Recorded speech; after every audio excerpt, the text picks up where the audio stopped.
So yes, as Susan said, I am David Fields. I'm the city's Chief Transportation Planner, and it's a really, really interesting role and a really interesting time to be in a city like Houston.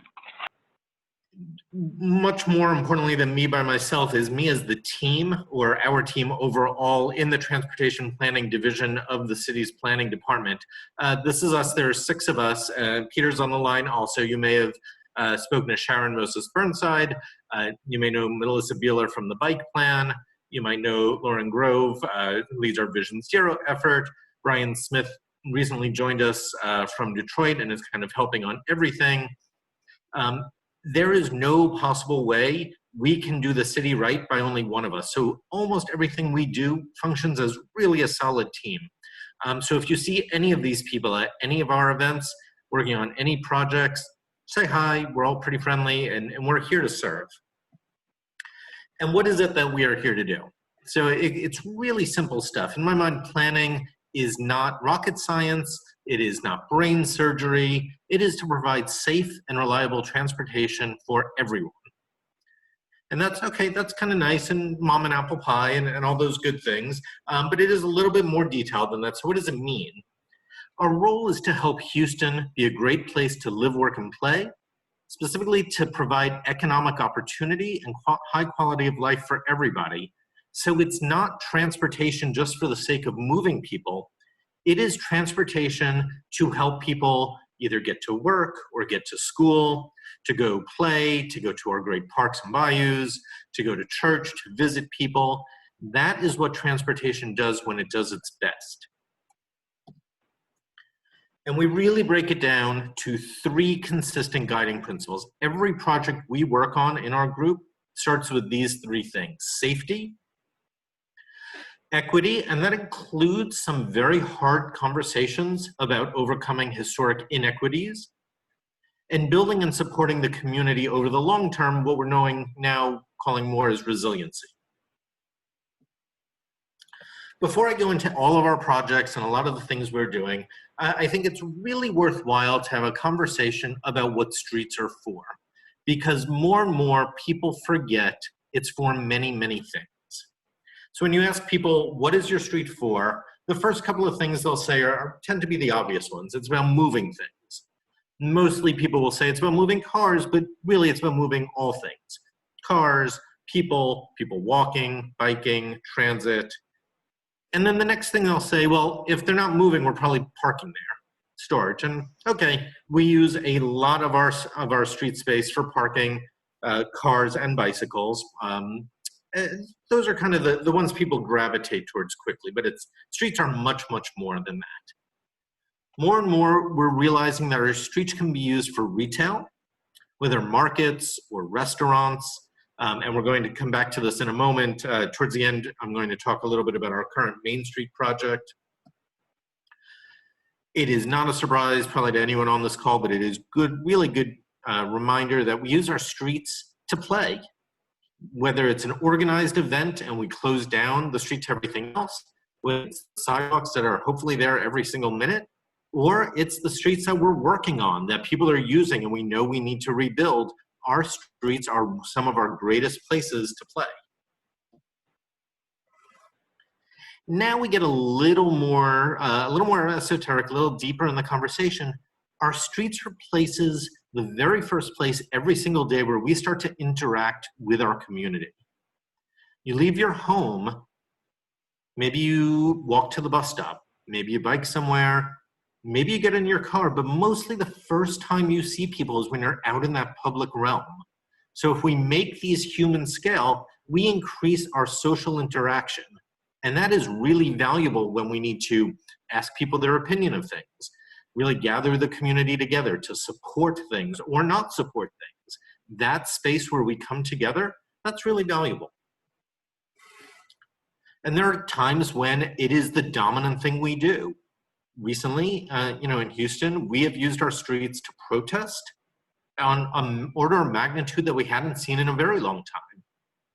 And very honestly, the first weekend I was here was the parade that just before the rodeo.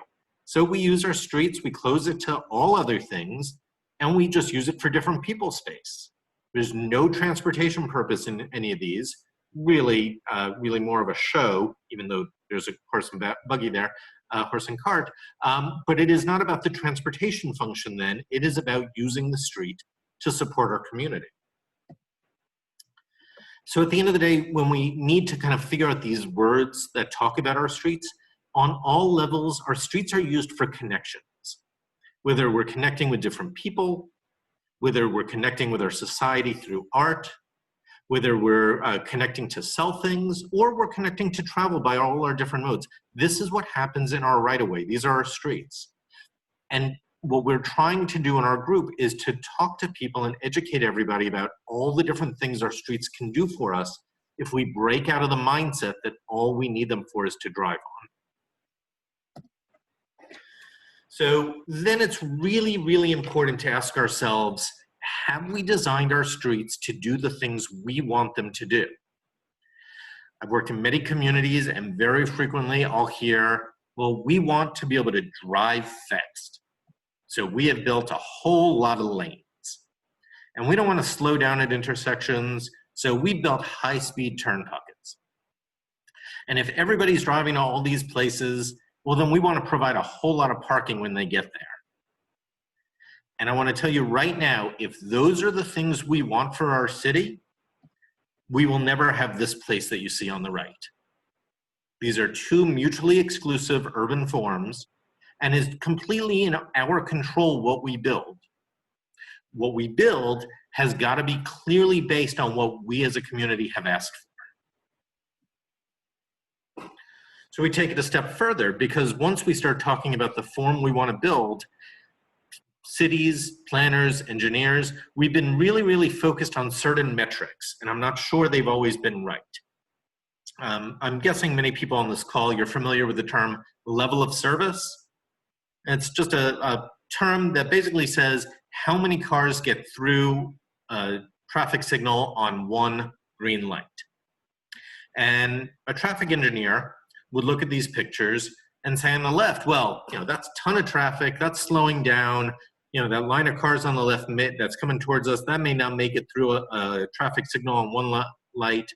That's probably around level of service E. And it's a scale of A to F, with, for a traffic engineer, E and F being pretty close to failure and then failing. And they would say on the right, well, it's a green light, there's nobody waiting, you can zoom right through, no delay. Well, that's level of service A to a traffic engineer.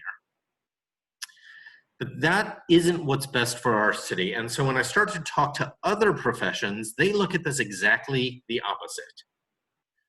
Using an economist, they would exactly flip these. They would say on the left, that's people walking, that's people going slow enough if they're driving to look in stores so that when they want to buy something, it's already in their heads.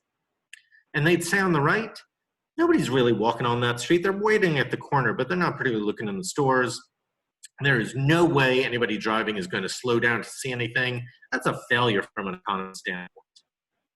Same level of service, different way of asking the question, and that's what we have to start doing differently.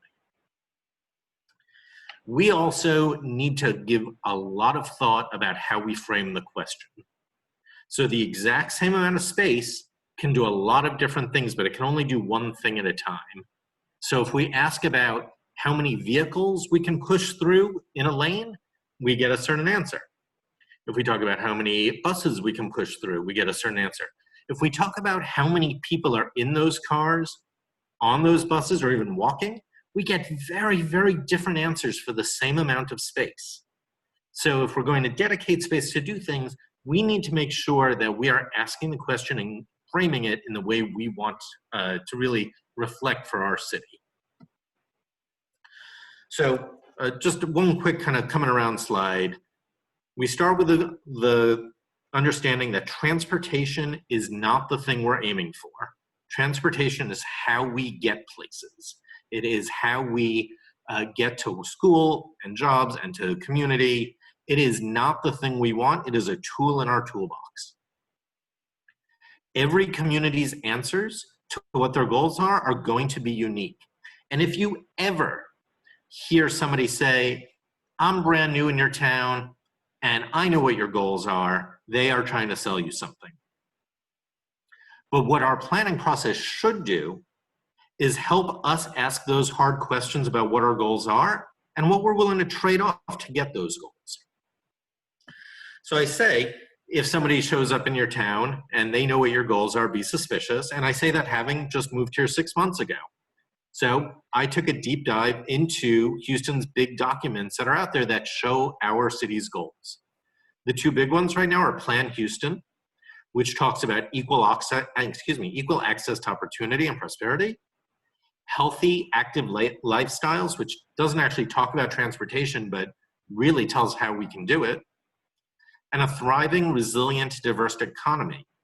To me, that's done by providing access by a lot of different modes. Resilient Houston's goals, improving safety, increasing regional transportation choice, not just regional transportation, but choice, and advancing equity and inclusion. So as somebody relatively new, I pulled these documents out and said, okay, these have gone through a lot of public engagement. The community has seen these. They've really been ingrained in what the public has been saying. Okay, so how do we apply this to our transportation projects? I'm going to focus on 3 of them.